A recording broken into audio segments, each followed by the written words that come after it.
Good morning from the Port of Los Angeles. Thank you for joining today's media briefing.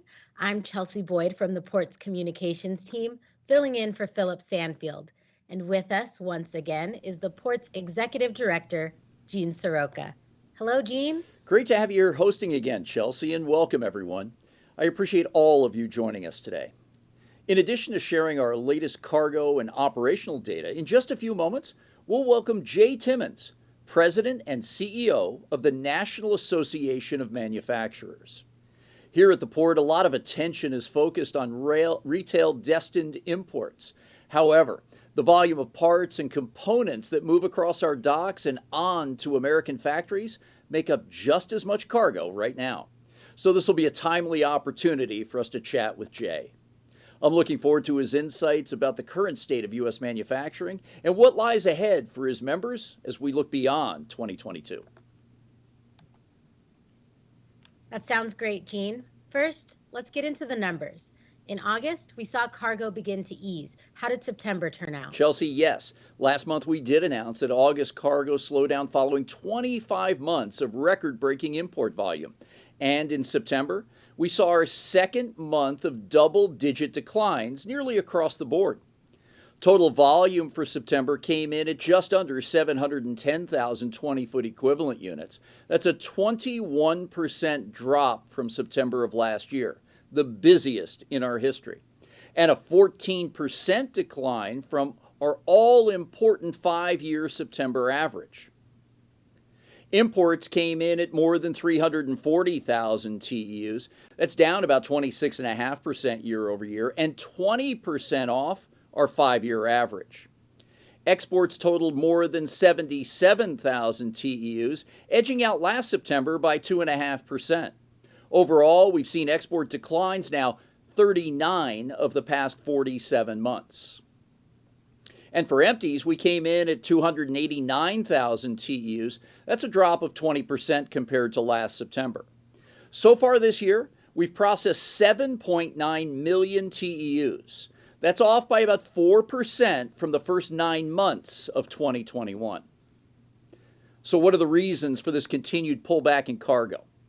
First, to reiterate what we said last month, a great deal of holiday season goods have already arrived. Traditionally, September was a high-volume month for end-of-year products. This year, our peak season months were June and July. The second major factor contributing to volume declines here, and mostly everywhere else along the West Coast, is the concern over the dock workers' labor contract negotiations. Shippers are routing more cargo through the East and Gulf Coasts. That's likely to continue until a West Coast labor contract is in place, and that can't happen soon enough. The third factor is ongoing public concern about the economy. Record high inflation, fuel costs, interest rates, and other uncertainties are making Americans cautious, which could impact discretionary spending. The upside? Consumer hesitancy and abundant retailer inventories could lead to merchandise markdowns ahead of the holiday season. Thanks, Jean, for that overview. Before we get to our guests, are there any developments on the Dockside operations that you'd like to highlight? Yes, Chelsea, the operational landscape looks much better than it did before. Our ship backlog has receded dramatically. By and large, inbound vessels are going to berth with little delay. On the land side, cargo fluidity continues to improve since the start of July. Today, we have roughly 41,000 import containers in our terminals, less than half of what it was during the height of the import surge last fall. That said, tight warehouse space is still causing some cargo owners to delay pickup of their containers, or they're using those boxes for inventory storage at their facilities. We know that because the average street dwell for chassis stands at 10 days. It should be 4. The number of containers sitting idle in our terminals 9 days or longer is now down by 70%. We're also seeing tangible progress on rail cargo, and everyone has been working all out on this issue since March. Rail destined containers idling at the Port of Los Angeles have dropped from a peak of 38,000 container units down to 18,000. Aging rail cargo 9 days and older has declined from a peak of 22,500 containers to 10,000 as of last night. Both segments have now seen a drop of more than 50%. We still need to work on the dwell times, which stand at 7.3 days. Of course, the rail contract deliberations remain the subject of national concern. With support of the U.S. Labor Secretary Marty Walsh, many unions are continuing through their ratification process for a tentative deal brokered just last month. As for the half dozen or so remaining unions, we continue to support the collective bargaining process, and we're hopeful that all parties can reach agreement and resolution soon. Looking forward, there are 35 container ships en route to the San Pedro Bay. The number of inbound ships is usually in the mid-40s. We watch this number every day, along with the levels of cargo on those vessels, as one of the key leading economic indicators for the country. Despite the lower volume that we anticipate in quarter four, the Port of Los Angeles is still on pace towards its second highest volume year ever. If monthly volume remains north of 530,000 TEUs, it will be a silver medal year for us. If we see that monthly volume north of 700,000 container units, we might just hit that all-important 10 million TEU milestone once again. Thanks, Gene, for that operations update. Now let's turn to U.S. manufacturing. Gene, would you please introduce today's special guest? Thanks, Chelsea. Now it's my pleasure to welcome Jay Timmons, President and CEO of the National Association of Manufacturers and Chairman of the Manufacturing Institute. Jay's prior 4 decades in key government positions. Since he took the helm of the NAM in 2011, the association's membership has doubled in size and substantially increased the visibility and voice of the nearly 13 million men and women who make things here in America. Jay, great to have you with us. Hi, Gene. It's good to be here. To start off, Jay, tell us a little bit more about the association and the role that U.S. manufacturing plays in our national economy. Yeah, happy to. Look, the sector is so vital to the lifeblood of the economy. And at the National Association of Manufacturers, we're the largest manufacturing trade association in the United States, and we represent about 14,000 member companies from all 50 states and U.S. territories. And about 90% of those, Gene, are small and medium-sized businesses.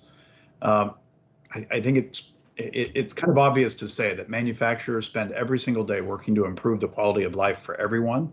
And our work is really based on the 4 pillars that we believe make industry strong and America exceptional. And that is free enterprise, competitiveness, individual liberty, and equal opportunity. Manufacturers and our association uphold those values in everything that we do.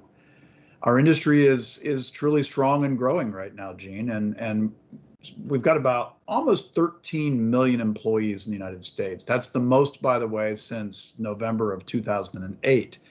And the value-added output of our sector in the second quarter was also an all-time high, $2.77 trillion. Jay, about a quarter of all of our inbound containerized cargo is parts and components for American factories. It's a huge number and often overlooked. As we wrap up 2022, where are the main pain points in the manufacturing supply chain, and how do we continue to work together to improve them? Well, there is some pain. There's no doubt about that. Manufacturers are facing down disruption and delays in those domestic supply chains and international supply chains alike. We conduct a quarterly survey of our members. It's our quarterly Outlook survey. And what we found is that more than 3/4 of manufacturers have listed supply chain issues as their primary business challenge for the third quarter of 2022. And only around 11% of those surveyed see that these issues might resolve by the end of this year. That's a pretty low number, obviously. Less than 3/4 see these issues going away in 2023. Businesses really are feeling the effects, I have to say, of supply chain dysfunction in the form of increased raw material costs, higher costs for key inputs, and higher transportation and logistics costs. That's not good for the economy. So this is really a whole of supply chain issue that encompasses the global economy. And it's absolutely contributing a great deal to the inflationary pressures that we're seeing across the board right now. I'd say that one of the biggest issues that's slowing down our domestic supply chains is labor uncertainty that is tied to critical infrastructure. For example, as you mentioned, when you talked about the ports, there was also a real danger of a crippling rail shutdown last month. And the NAM was very supportive of the Biden administration's effort to reach an agreement to avert that rail shutdown. But negotiations are still ongoing, and there's a deadline now of November 19th.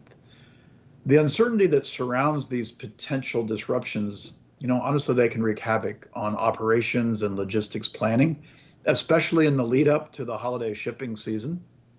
Certainly saw that last year, as you well know. And even if there's a deal reached by the November deadline, rail carriers are going to have to preemptively start shutting down service to certain products and bulk freight as well, 7 to 10 days before the deadline, just in case there might be a possible strike. So these are the kind of disruptions that cause delayed shipments and additional shipping supply chain upheaval.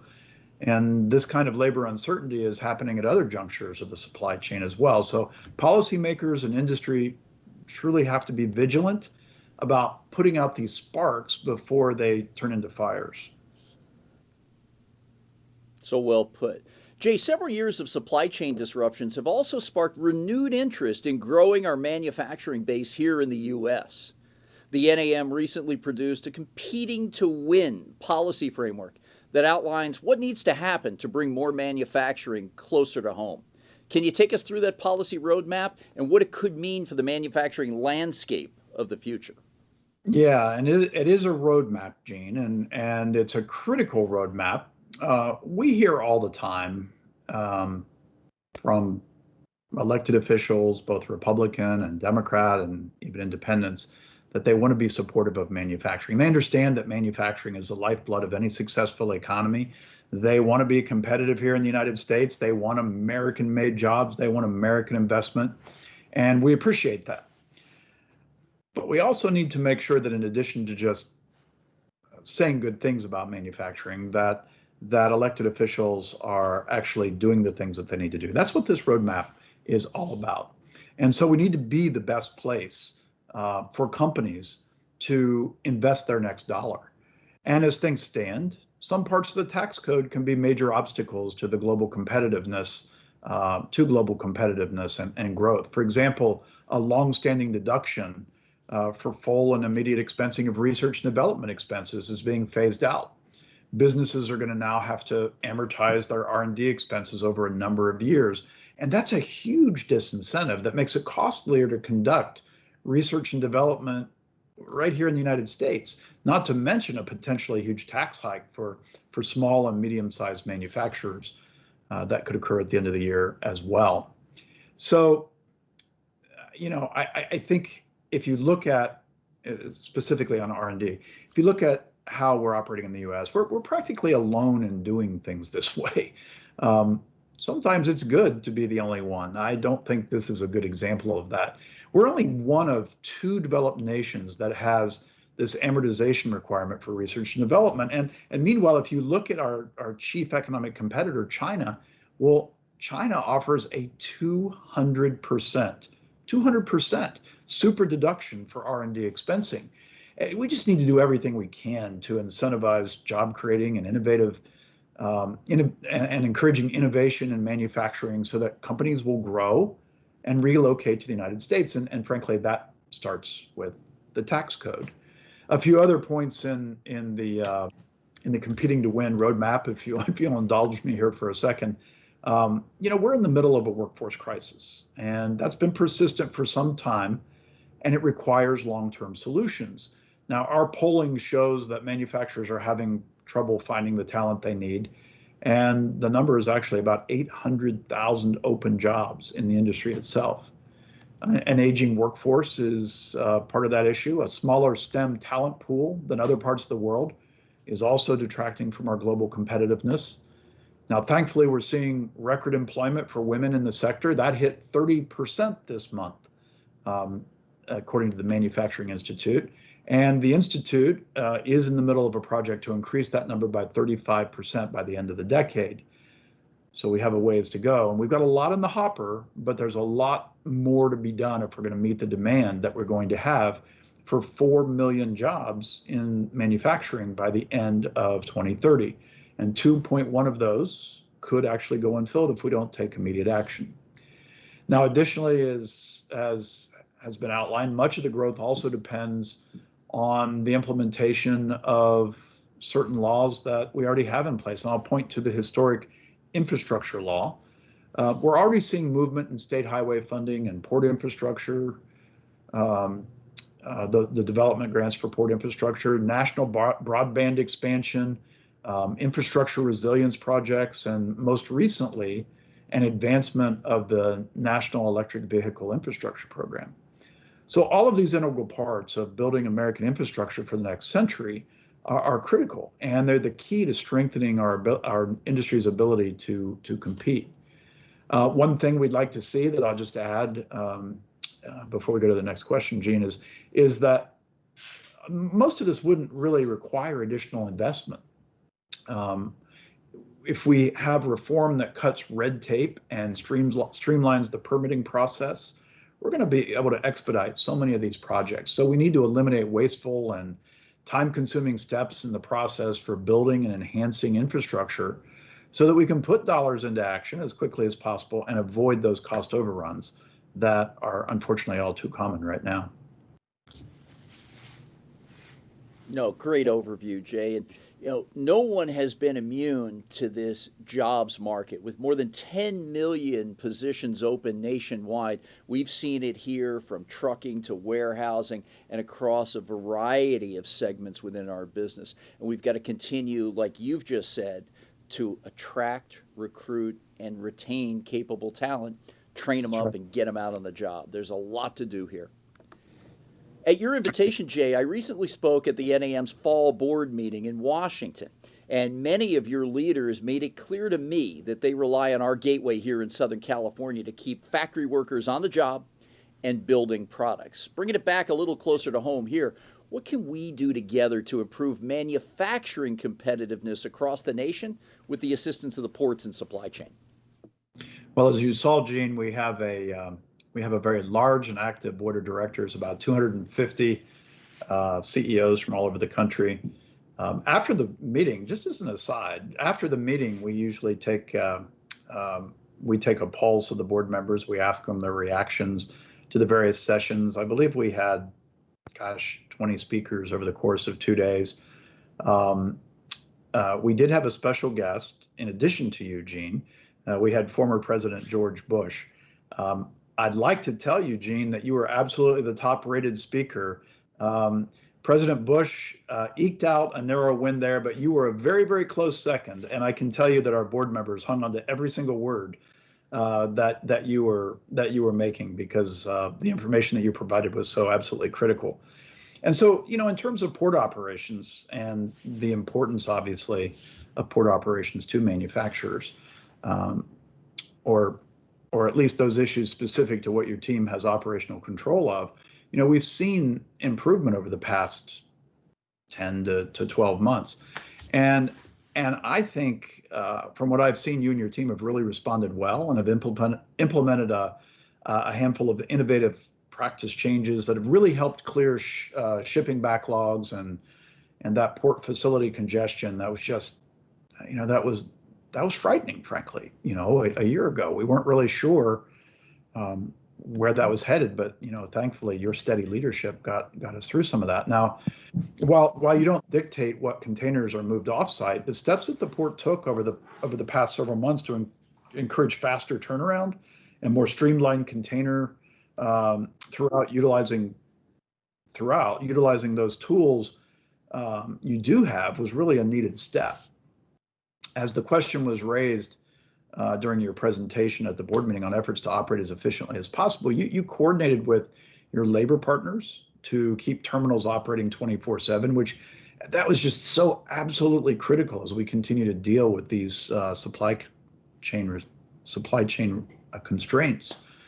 You've really been at the forefront of working with industry on unique logistics data sharing programs. I think that's both helpful in the immediate term and a direction that shipping operators will likely head over the next generation. So, I'd say keep up the communicative partnerships with manufacturers. It is very much appreciated. Your focus on throughout and how to increase efficiency is ideal. And of course, we encourage you to keep working to help resolve those labor negotiations that are ongoing. No, thanks, Jay. And that's great motivation to continue the work and the partnership. In and around the board meeting, we had some time to visit with some of your membership as well as the leadership, get to know each other a little bit better. And really, even at this day and age, it's still a relationship-based business. And that's the way we want to keep pushing forward with the group. So thanks for those comments. And we'll keep pushing the needle as far as we can. We've covered a lot of ground here in a very short period of time. Are there any other points that you want to get across today or something we haven't touched on just yet? Well, we've talked a little bit about labor, and that continues to be just a huge challenge for the sector. The industry is already doing our part to inspire and educate and empower the next generation of creators, like we did through MFG Day or Manufacturing Day, which was earlier this month. And we do it in other ways, through our nationwide campaigns like Creators Wanted, which the NAM is leading with the Manufacturing Institute. And as you noted in the introduction, the Institute is our workforce development and education partner. And we also do that with state partners all across the country. You spoke to our state partners as well, Gene. And again, on that one, you weren't competing against a former president, and you were the top-rated presentation there. The information that you provided was fantastic, and again, that communication is so important. But let's just take one last look at federal policy, or let's focus on that just a second.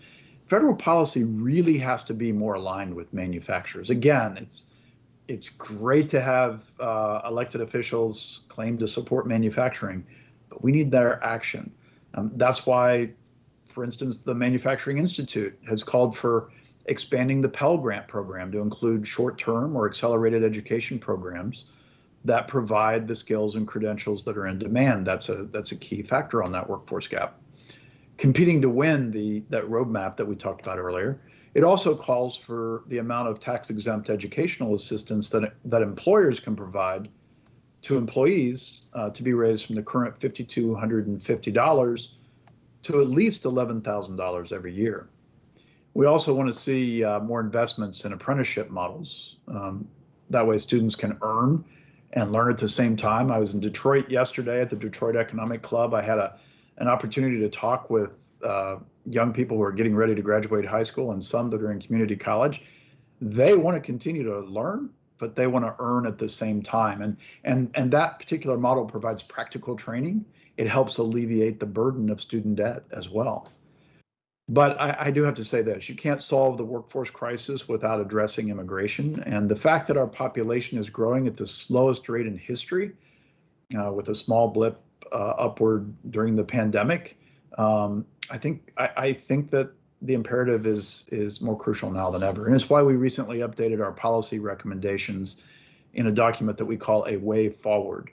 And A Way Forward outlines 7 key areas of action that Congress and the administration can take. And frankly, they need to do this in a very bipartisan way. Look, we need Congress to fix the broken, unreliable immigration system. Clearly, we need border security. That's an imperative. But we also need more avenues for people to come legally and to work. We don't have to wait for the next Congress to alleviate visa backlogs, to help bring more employer-based immigrants into the U.S. legally, and to provide certainty for dreamers. We've invited folks like Ukrainians and Afghanis into the country, and we have not given them the ability to get a work permit, even though we have 12 million jobs that we need to fill, and we need to fill today, 800,000 of those in the manufacturing sector. So on immigration, on workforce, on permitting reform, on taxes, and the many issues that I didn't get into today, the message is really the same for Congress. Fix it now.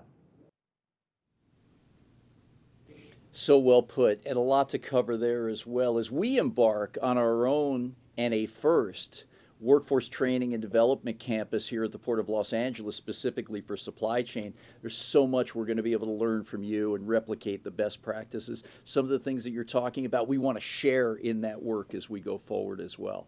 And I really appreciate your insight to that, because it's going to be a real game changer for us to provide the types of service that your membership desires and requires. Looking forward to partnering with you on that. That's fantastic. Thank you, Jay. And I understand you can stick around with us just a little bit longer, as we have a time for media questions now. So we appreciate your extended stay with us. Chelsea, back over to you. Thanks, Gene. Thank you and Jay for that insightful overview. I just want to provide a reminder to journalists that you can use the Q&A box here in Zoom for questions. Make sure that you include your name and your affiliation and indicate if your question is for Gene or for Jay.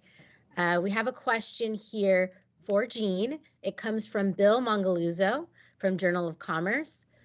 Bill asks, with ILW PMA negotiations going deep into the fall and U.S. retailers diverting as much of their discretionary cargo as possible to the East and Gulf Coast ports, what can you and other West Coast port executives do to nudge both parties to a successful conclusion of the contract negotiations? Well, thanks for joining, Bill, as always. And I'll speak for Los Angeles specifically, but we're doing a little bit more than nudging both parties. Keep up with all relevant stakeholders on a regular basis, there to support them as they need, but very respectful of the collective bargaining process and the agreement both the PMA and ILW have had to keep those discussions at the table. At the same time, and as you well know, U.S. Labor Secretary Marty Walsh has been integral in developing those relationships and staying extremely close to both sides. But please remember, in these unprecedented times, we've also seen unprecedented action by both the PMA and ILWU. 2 press releases jointly issued, giving our shipping public the confidence that they will not lock out nor go on strike, either side. That's the confidence to the import and export community that these ports along the West Coast, all 29, remain open for business. And while we have seen a huge segment of that cargo move to the East and Gulf Coast, at the end, we've also witnessed congestion there. And here on the West Coast of the United States, in Los Angeles specifically, we've covered the details and the metrics, the KPIs specifically, in great detail, where we're fluid and open for business. And that should be enough confidence for those who need to move their cargo quickly to get to market, whether you have those parts and components come in that are so key to our manufacturing sector, or the retail goods that have to get on the store shelves and in fulfillment locations before the holidays. Thanks, Bill. So we have a question here for both Jay and for Gene. This comes from Stephen Overly from Politico. He asks, how do you anticipate current economic conditions, particularly the heightened value of the dollar and fragile state of certain foreign markets, will impact imports and exports in the near to midterm? Well, I can give you my perspective, and Gene, then you can tell me what you're seeing and tell me if you think I'm dead wrong or not. I value your data points greatly. So what I can tell you is most of our members, 2/3 of our members, believe that there is a recession that is looming. And so they're very concerned about uncertainty in not only the domestic economy, but the global economy. That said, we have very strong production right now in the sector. This is an economy that I don't think any of us are familiar with. I'm old enough to remember the inflationary pressures of the 1970s and early 1980s.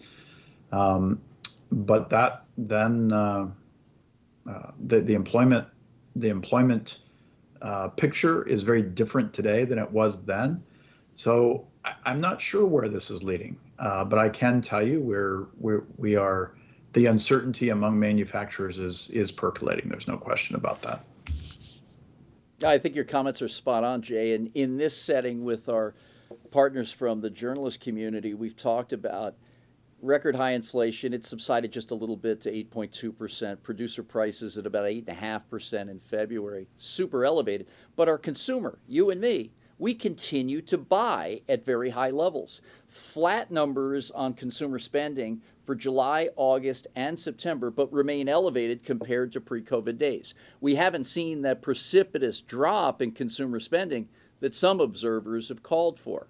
The dichotomy being that workforce, 10 million jobs open, the lowest unemployment since the late 60s, in the face of that inflation, consumer, wholesale, producer prices as well. The strength of the US dollar, while it suits us well in so many areas, it is a drag on US exports. We're getting beat to market by Brazil on soybeans and other trading nations because of that exchange rate that goes more in the favor of other currencies. We've highlighted that for some time as well. And by definition, we are in a recession, 2 consecutive quarters of economic decline as measured by GDP. What do? Continue to hunker down as a leading indicator for the U.S. economy, looking at these shipment patterns from purchase orders that go into Asia factories some 4 to 6 months ahead of landings here in the United States. We haven't seen that huge drop-off nationwide overall, but some commodity specific have started to take a dip. So we'll continue to try to stretch the family budget as best we can, yet orders at the consumer level still appear to be good. And I would say too, that all eyes from manufacturers are on the Fed and what they're doing with interest rates, how long this will continue. And obviously everyone wants to see us bring down inflation and the pressures that have been created, as I would argue, as a result of a lot of the actions that we took and had to take because none of us really knew what to expect during the pandemic. Having said that, I think the goal needs to be, and I'm sure the Fed is looking at it this way, they want the economy to have a soft landing rather than to come in with a thud. And so we're watching very carefully what the Fed's actions will be, and we're encouraging them to be vigilant and let us take off again when the time comes. Jean, we have another question here for you. This one comes from Madison Hierneson from the Center Square. Madison asks, given that a good deal of holiday goods have already arrived, are there any lingering concerns about supply chain issues leading up to the holidays? Specifically, should consumers be concerned? Thanks, Madison. And in short, no, consumers should not be concerned. But the supply chain is like other crafts that you're trying to improve all the time. Think of the actress on Broadway after a show, she wants to really hone in on what needs to be improved. The golfer with his swing. Same thing in the supply chain. It's far from perfect and always in need of ramping up those improvements. Here on the West Coast and specifically in Los Angeles, as I've mentioned, we're really heating up on all cylinders. Now, we still have work to do on the rail side. Importers need to pick up their boxes at inland rail facilities faster so we can build those trains and move them out quicker. That dwell time is one of our early indicators here in Los Angeles that shows us the pace or the velocity of how that cargo is moving out. The difficulty of what's happened in the market over the last business quarter is that the shift in imports to the East and Gulf Coast have caused log jams in places that didn't have those problems earlier. So we shifted the problem from one coast to 2 others. We've got to continue to work on fluidity, whether it be information sharing, the collaboration that retired 4-star General Stephen R. Lyons is holding on his weekly calls every Thursday to make sure that we're pulling out all the stops to get the goods to market and the parts to American factories as swiftly as we can, but not ever forgetting our agricultural and export sectors on bringing that cargo back to the ports and getting it to the overseas customers as swiftly as we can. There's always much more work to do in this sector, but I'm very pleased with the improvements we've made and the coalition of work that's been done by marine terminals, liner shipping companies, truckers, the railroads that I mentioned earlier, forwarders and brokers alike who are working around the clock to help facilitate all that movement of cargo. Thanks for joining today. Gene, our next question comes from Sarah Zimmerman of Supply Chain Dive. She asks, did the prospect of a rail strike create any disruption at the port? What are the factors behind the recent improvements in rail congestion? Yeah, the disruption to my pulse rate and blood pressure, definitely. But in all, even leading up to this, with early warning signals coming from the railroads of what products would stop, what services would stop, we made it through those uncertain 7 to 10 days pretty well. Now, there were impacts across the supply chains. Companies and customers felt the pain, but collectively as a supply chain, we minimized what could have been, to Jay's point earlier, a massive economic and service disruption. Thanks again to Secretary Walsh, President Biden, and so many others that were at the table, including the leaders from the Class 1 railroads, in working to get this tentative agreement in place. I like where we came out the other side. We hustled once we got that tentative in place to keep the cargo moving. Thanks for the question. Appreciate it. Gene, and also maybe Jay, if you have some insight on this. This question comes from Augusta Sareva from Bloomberg News.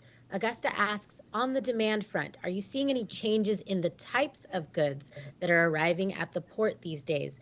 Are imports still healthy? Are they pointing to a possible economic slowdown? Yeah, thanks again for joining, Augusta. And as we've reported, imports are down, total cargo volumes down. The peak season for that traditional retail business really happened in June and July of this year, as these savvy importers tried to move up the arrival of these goods to bring some certainty back to when they needed to get to market. We've also seen, as we've talked about here, the concern with high inventory levels, what the consumer may look like in the months ahead, a difference in the cargo volume. Specifically, as I talked about at the very beginning of this year, we would likely see certain commodity segments taper during the course of this year. As many Americans worked from home during COVID-19, some of us bought a new couch or sofa, dining room table, maybe a new refrigerator or washer dryer set. Even others redid their kitchens and bathrooms with new fixtures, and in my case, I bought new golf clubs because the gym was closed. It did nothing for my game, but I'm not going to buy golf clubs every year, and probably those folks are not going to buy a new refrigerator every year. These are typically bulky items that require large numbers of containers to ship. So those volumes are tapering, as we've seen from our data. More recently, though, in the month of September, I think is where the real story lies.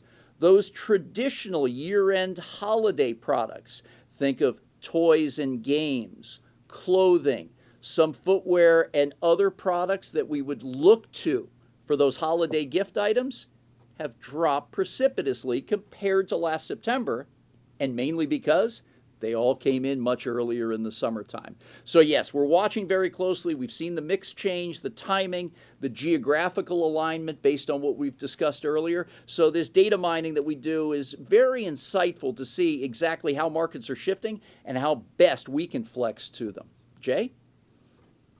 Well, I'm gonna have a little different spin in terms of what we're trying to achieve with current policy. I'll say that in 2017, when we were able to achieve competitive tax reform, manufacturers made promises to policymakers here in the United States, and we said that if those tax reforms were passed, we would invest more in America, we would we'd create more jobs and hire more American workers, and we would raise wages and benefits. We've done all three of those things. Not only have we done it, we've actually had record increases in each of those areas since 2018.